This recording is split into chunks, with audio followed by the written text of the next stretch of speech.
Hi everyone. I want to go over another one of my recent games in this video because a couple interesting things happened in this game. I'm going to show you guys that I think are pretty educational, and it also ends on a pretty interesting note with a very unique looking checkmate, in my opinion, which I'm sure I'll show you guys at the end.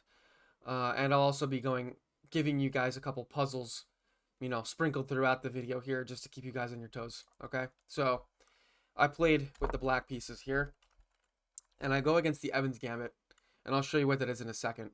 But the Evans Gambit is a very solid opening for white that I personally struggle playing against a lot. Um, and even a lot of the top level players play the Evans Gambit, so it's a solid opening. And it just starts e4, e5. Very standard bishop c4, known as the Italian game, and then I played bishop c5. And the Evans Gambit starts with the move b4. And the idea is you're going to sacrifice a pawn as white, but you're going to follow it up with c3. And after the bishop moves somewhere, you're going to, at some point in the near future, you're going to play d4 as well, kind of creating a central pawn structure here in compensation for that b pawn. And additionally, getting rid of this pawn opens up this diagonal for the bishop to develop as well. So there's a couple benefits to it. So the move here for black is to take the pawn. And like I said, white's going to play c3. And you want to move the bishop either to one of these two squares, usually, but I think a5 is a little bit better. So I move the bishop here, and white castles, which is, I believe, the theory move here is to castle first before playing in the center. So I just develop, and now white continues with that Evans Gambit plan, and this is the point here for Evans Gambit. And it is a fairly equal position, but it's very dangerous for black to play if they're not careful. So I go ahead and take the d pawn, and he recaptures with c pawn, and I actually take this undefended pawn as well. So I'm actually up 2 pawns now in the opening, but there's venom in this position. So we'll see how white tries to capitalize on it. Okay, so white starts with queen to a4. And so let's say, so there's a little bit of a trick here, and we're going to actually pause it. So I don't know if you guys can already see the little tactic here for white. So let's say I play a pretty logical looking move. Let's say I castle. Okay. What do you think white's next move is going to be to take advantage of this position? So think about it for a couple seconds.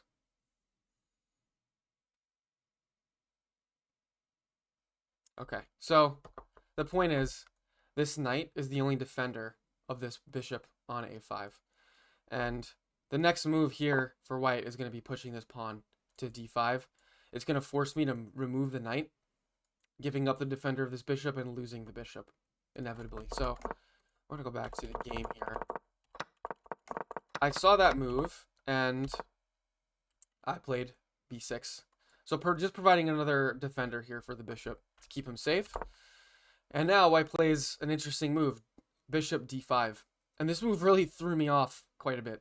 So there's a couple things going on here. The most obvious is that he's attacking, you would think the most obvious is that he's attacking my knight here on e4. So that's one thing. The other thing he's doing is he's got 2 attackers here on this knight. I thought this was a major issue because I was kind of analyzing, let's say, playing queen d7 here. So we're actually going to go, let's see what happens if we play queen d7 after this move. Because this is the move that I wanted to play originally. But I calculated this out. So if I play here, white's going to take that. Basically, he's going to get a free knight. Because if he takes this knight and I retake back, we've got issues. Because queen's going to take with check. And even, let's say I block with the queen, he's going to win a rook as well. Which is just game over for me. If I go here, it's even worse. Because he's going to take the rook, hit me with check. I got to block with the queen. So it's really easy to fall apart if you play the move e7. Obviously, it's just a really bad move. And I didn't know exactly what to do here. And I ended up making a pretty big mistake.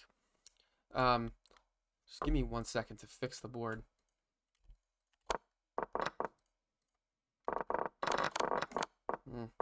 Okay. Sorry about that.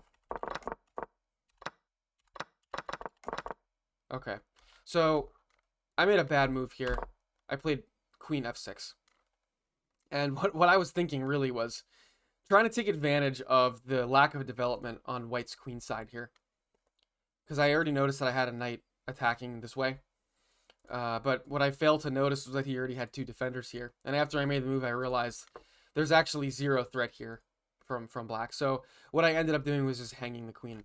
What I should have done, which was hard to spot, this is a move generally that's hard to spot for me, which is simply moving the knight out of the way. So if I move the knight out of the way here, let's go back to this position. Let's go back to this board, the analysis board. So if I simply move the knight backwards, and now he takes the knight, okay, this is going to come with check, but because the queen is in the back rank still, because I haven't moved the queen, I can actually play bishop d7 here, attacking the queen, and you can see here everything is defended. So there's nowhere else, there's no other, pawns or pieces for the queen to take. So I'll still be up a pawn here because because of the opening of this game. So that was really the correct move. But I have a difficult time moving knight, seeing these backwards knight moves sometimes. So I play queen f6, free knight for my opponent. Okay, so technically my opponent's only up 1 piece of material right now because I was up 2 in the pawns in the beginning, but I'm having issues with development. Hard for me to figure out the right place to put my bishop in this moment as well. So we're going to keep going. So now white plays bishop d2, and this is basically forcing a bishop trade. So I take that. And as I've said, in previous games, when you're up, as white is up slightly here, trading isn't necessarily a bad idea because you can carry that advantage towards the end of the game. So, okay, I play rook e8, and white moves the pawn forward, kicking my knight back into the center of the board. I could have gone here as well. Could have even gone here, but because this is just inviting more trades. So that's exactly what happens. We continue to trade, and white plays rook e1. And now I make another miscalculation here. I play f5. This isn't the worst move, but I had an idea, a tactic that I thought I saw. So if this bishop takes this pawn or moves out of the way of the pawn, he's hanging checkmate. What I saw was, let's go back to the analysis board. Okay, after these trades happen. So this is what I'm thinking. Let's say white takes this pawn. I see this back rank issue because he's got all these pawns here. Unfortunately, what I didn't see was that white could simply just move his knight to block this check and basically survive that flurry of attacks there. So that's what I failed to see. I think white may have also thought that he would be hanging mate here as well. So he plays a different move. He doesn't take the pawn. He doesn't move. He actually plays a better move. He plays knight to f3, attacking the queen. And I need to move my queen out of the way, so I move her here. So I'm saying, okay, if you're going to move this bishop anywhere, you're going to be hanging your queen. Let's say if you take the pawn or something like that. So white plays another logical move. He moves his bishop out of the way, but he also defends the queen here. So this is forcing more trades. I'm actually the one who has back rank weaknesses in this position as well because these rooks are not connected. So I have to take the rook here and then trade the queens. So when all is said and done, I'm still a little bit down here. But after playing bishop b7, I'm basically fixing my back rank issue. And even though my pawn on d7 is hanging, I'm attacking another pawn here that's undefended. So this move was very important for me. It's pretty, easy move to spot probably, but it was really important to clear some of these issues up in my, in my position. And at this point, I feel like I kind of survived the worst of what he could have, what attacks he could have unleashed on me earlier in the game when we had more pieces out. So white defends this pawn, and I play c6. Now, I was thinking about playing d6 here to kind of get out of the range of this bishop, but I really want this open file for my rook. And if I play this move here, then I'm basically cutting off this square from access for my rook, which is the only open file on the board fully. So I play c6, inviting more trades, but he closes the position here, and I'm totally fine with that. So I grab that open file with my rook, And okay, now he starts to move his king into the game, but with a quick bishop check here, he actually has to go right back where he started. And now I bring my rook to e2, the 7th rank. Typically a good idea. The engine didn't super like the move, and we'll see why in a little bit, actually. Why this wasn't the most accurate move, but alright, we're going to continue. So here, white checks my king. I move him to f8. And now we begin to see what the issue was. So this knight moves to d4, and he's forking these two pieces, the rook and the pawn. So I bring my rook back to defend the pawn.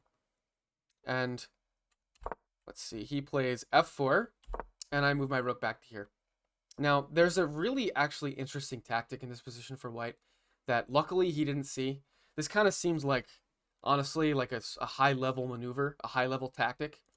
And I'll give you guys a hint if you want to think about it for a little bit.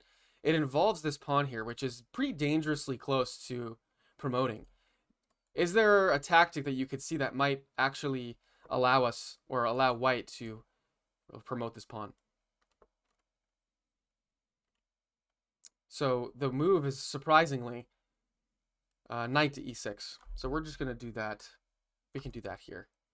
So if white plays knight to e6 here, I'm basically forced to take this, because if I don't, he's going to win my rook, which is, a major issue. So let's say black takes. Well, now he's just cleared the way for this pawn here.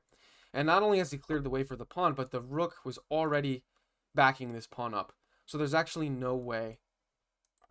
There's no way for black to actually defend against this anymore. If I go here, I can take it. But, so what is the... Oh, yeah. Well, then he's just going to promote on the next move. My king doesn't have enough time to do that, to get over to the promotion square. So I thought that was a really interesting tactic that, thankfully, he didn't see. But as we're now approaching the endgame, we're kind of starting to shore up our positions a little bit. Make sure we have as little, a small number of weaknesses as possible going into the end of the game. So white starts to bring his king into the center. And I want to trade these bishops because this bishop seems really good. And my bishop, although it's on a pretty good diagonal, I didn't like the scope that the bishop had here, especially against my king. So I want to make a trade. He continues to bring his king into the center. We trade bishops, and I was actually very happy that he took with the pawn here, because it allowed me to play rook to the d file here, kind of pinning the knight to this undefended rook here. Okay, so white moves the rook out of the way, and I just play a5. So now this is kind of a locked position. There's not a lot of movement going on here. So we're going to have to really get creative with how we're going to finish this game off on both sides. And white still has a slight advantage, but I'm not making it easy on him. So, and here comes the crucial error here for white. So white here plays king to d3. And pause the video again. Think about what move black should play here to capitalize on this mistake. How does black take back this game?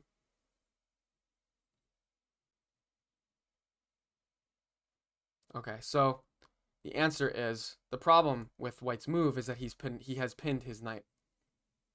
Because if he moves the knight out of the way, he's opening up check. So the correct move for black here is c5. Because this knight can't move, you're going to win this knight. And after white plays king to c4, so he's almost saying, okay, if you take my knight, I can take your rook, but this pawn's defended as well. I can just take with the rook. So now I win the knight, and white is forced to bring his king all the way into this weird position here. Not really threatening this pawn, because I can just now bring my rook backwards, take the pawn, and defend at all the same time. So, unfortunate sequence of events for white. And now I want to get my king to a very specific location. Now that I'm winning, I'm totally also fine with trading the rooks here. You can see that I have 7 pawns to black's 4 pawns. And a rook each, and that's it. So if you're up 3 pawns in the endgame, that's definitely more than enough. With, any semblance of, mediocre play, you're going to win the game with that many pawns up. So, of course, white doesn't want to trade. And I start moving my king to the location that I want to move him to, which is c7, because Now I'm defending both of these pawns here. These pawns are all defended. So the only weak pawn, the only undefended piece in this whole position right now is this pawn here, which is going to be very difficult for white to ever attack. And that was kind of the purpose of these king maneuvers that I was making. So I want to make sure that I don't create a passed pawn for white on this side of the board. So we do that. And I play rook to e4 here. And now I'm starting to spot something, another tactic, a checkmate tactic. So let's see. White, obviously when I bring my rook up here, I'm attacking this pawn on f4. And white moves that rook to defend. So we're going to pause the video one more time here. And we're going to see if you guys can figure out checkmate in 2 moves for black. The first move is a little bit tricky. You have to just think about the position, see if you can figure out the checkmate.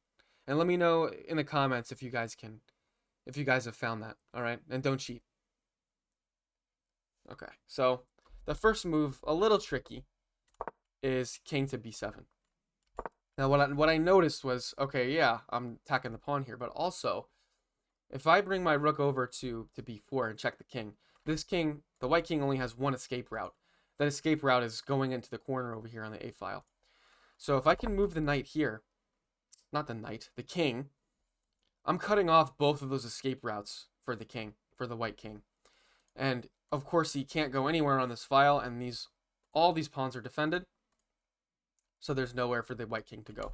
And after white plays this move f3, there's actually nothing he can do to stop this checkmate. So I move the king over. I don't know what he's doing with the rook, but this delivers the final checkmate. I feel like this is a really unique looking checkmate here. I've never been in a, seen a checkmate like that in any of my games. But yeah, so that was the game.